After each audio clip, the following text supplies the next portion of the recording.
Chapter 2. I began unpacking and soon found Scabber's cage. I set it down on the top of the shelf, which came up to my chest. I grabbed the bags inside and put the bedding down, then rearranged his toys. "There you go, Scabs. I hope you like it," I said, letting him scurry from my pocket, up my arm, and into his cage. A few moments of looking into his cage, I heard the muffled sound of Jack yelling.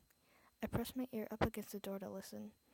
"And welcome back to Happy Wheels!" he shouted enthusiastically. I smiled. I still couldn't believe I was living with Jack. I took my phone out of my pocket and messaged my friend Amber. I told her all about it.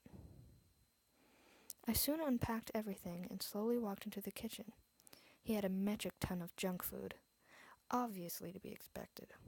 Chips, dip, cookies, little cakes, frozen foods, canned foods.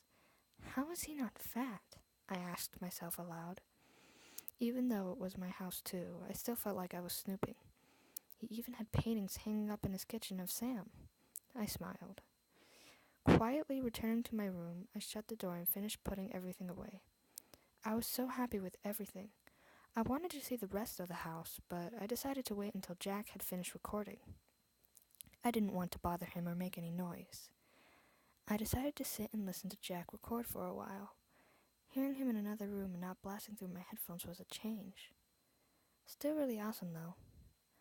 About an hour had passed before I heard him do his outro. "But thank you guys so much for watching this video. If you like it, punch that like button in the face like a boss, and high fives all around.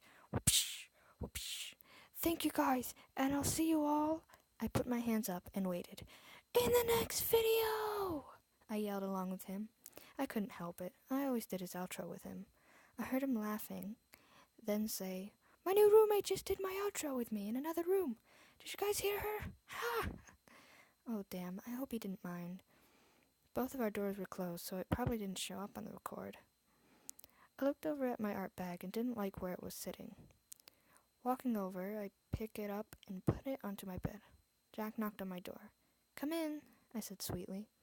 "Hey, I heard you do my outro with me," he said with a chuckle. I felt my face get warm and stared down. I hope he didn't mind. It's sort of a reflex for me to do it with you. I always do. "No, of course not. It won't show up on the record anyways, so feel free to do it as much as you like. Anyways, I have to go edit my video. That was the second one of the day, so we can talk for a while after I'm done." My stomach leaped again, and I looked up, my expression changing to one of excitement. "Sure," I exclaimed happily. "Awesome! Be back in a few," he said, before walking out and gently shutting my door. This was going to be amazing.